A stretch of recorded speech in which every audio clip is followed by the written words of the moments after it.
Hello, and welcome to Historical Humans Reads, where we take primary sources and bring them to your screen. I'm Colum Coleman, and today we are reading from a collection of 12 books on Stoic living, composed and compiled over nearly 2 decades by a second-century philosopher-king. It is, of course, Meditations by the Roman Emperor Marcus Aurelius, written as a personal journal. Meditations is an unremitting in its sincerity, showcasing the very real struggles of the most powerful man in the world nearly 2,000 years ago, and the mentality he used to overcome those struggles and expertly maintain the Roman Empire at the height of its expanse and power. Today, we are reading Book 9, sections 34 through 42 from Meditations by Marcus Aurelius. And with that, let's begin. What manner of souls have these men? What is the end of their striving? And on what accounts do they love and honor? Imagine their souls naked before you. When they fancy that their censures hurt or their praises profit us, how great is their self-conceit? Loss is naught but change. In change is the joy of universal nature, and by her all things are ordered well. From the beginning of ages, they have been shaped alike, and to all eternity they will be the same. How then can you say that all things have been and ever will be evil, that among so many gods there has been found no power to rectify, or that the universe is condemned to endure the burden of a never-ending ill? How corrupt is the material substance of everything, water, dust, bones, and foulness. Again, marble is but the concrete humor of the earth, gold and silver its heavy dregs. Our garments are but hair, the purple dye, blood. All else is of a like nature.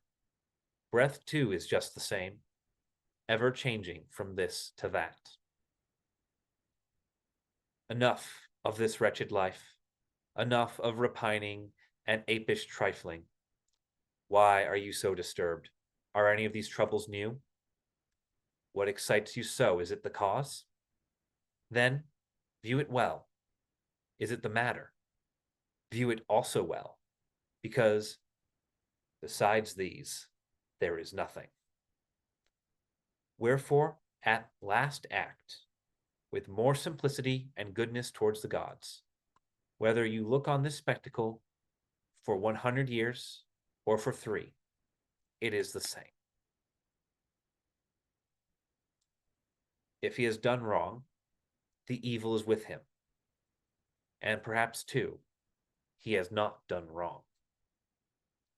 Either all things proceed from one source of intelligence and come together in one body, in which case the part must not complain of what comes about for the benefit of the whole, or all is atoms, and there is nothing else but confused mixture and disposition.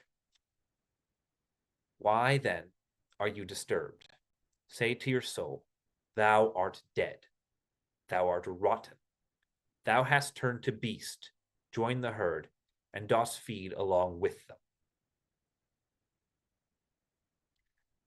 Either the gods have power, or they have none. If they have no power, why do you pray? If they have power, why do you not choose to pray to them for power neither to fear, nor to desire, nor to be grieved over any of these external things, rather than for their presence or their absence? Surely, if the gods can aid man at all, they can aid him in this. But perhaps you will say, the gods have put this in my own power. Then is it not better to use that which is in your own power and preserve your liberty, than to set your heart on what is beyond your power and become an abject slave? And Who has told you that the gods aid us not in these things, also which are in our power? Begin to pray about them, and you will see. One man prays, may I possess that woman. Do you pray, may I have no wish to possess her? Another prays, may I be delivered from such and such. Pray you, may I need not be delivered from him. A third cries, may I not lose my child. Let your prayer be, may I not fear to lose him. Turn your prayers this way and observe what comes of it. Epicurus has said, in my sickness, my conversations were not about the diseases of this poor body, nor did I speak of any such things to those who came to me. I continued to discourse, as before, on the principles of natural philosophy, and was chiefly intent on the problem of how the mind, though it partakes in the violent commotions of the flesh, might remain undisturbed and keep guard on its own proper excellence. I permitted not the physicians, he continues, to magnify their office and vaunt themselves as if they were doing something of great moment, but my life continued pleasant and happy. What he did then in sickness, do you also if you fall ill or suffer any other misfortune. Never depart from your philosophy, whatever befalls you. Never join in the folly of the vulgar and the ignorant. It is a maxim common to all the schools. Give your mind only to the business now in hand, and the means whereby it is to be accomplished. When you are offended by the shamelessness of any man, straightway ask yourself, can the world exist without shameless men? It cannot. Therefore, do not demand what is impossible. Your enemy is also one of these shameless people who must needs be in the universe.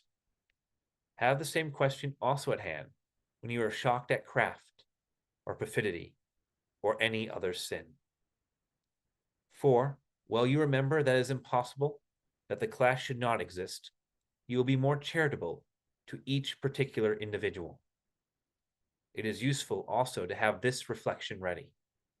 What virtue has nature given man wherewith to combat this fault?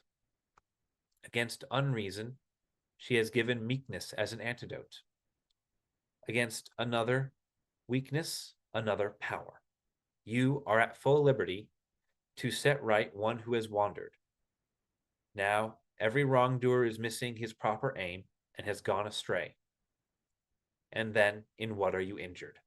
You will find that none of those at whom you are exasperated have done anything whereby your intellectual part was like to be the worse. Now, anything which can receive harm or hurt you has its substance there, and there alone. And wherein is it strange or evil that the man untaught acts after his kind? Look if you ought not rather to blame yourself for not having laid your account with his being guilty of such faults. Your reason gave you the means to conclude that it was probable that he would do this wrong.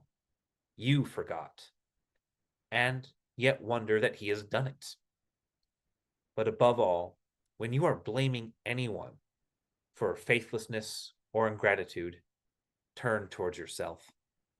The fault lies manifestly with you, if you trusted that a man of such a disposition could keep faith, or if when you granted the favor, you did not grant it without ulterior views, and on the principle that the complete and immediate reward of your action lay in the doing of it. What would you more when you have done a man a kindness? Is it not enough for you to have acted in this according to your own nature? Do you ask a reward for it? Is it as if the eye were to ask a reward for seeing, or the feet for walking? For just as these parts are formed for a certain purpose, which they fulfill according to their proper structure and attain their proper end, so man, formed by nature to do kindness to his fellows, whenever he acts kindly, or in any other way works for the common good, has fulfilled the purpose of his creation and has possession of what is his own. This has been an excerpt from the Meditations on Historical Humans Reads.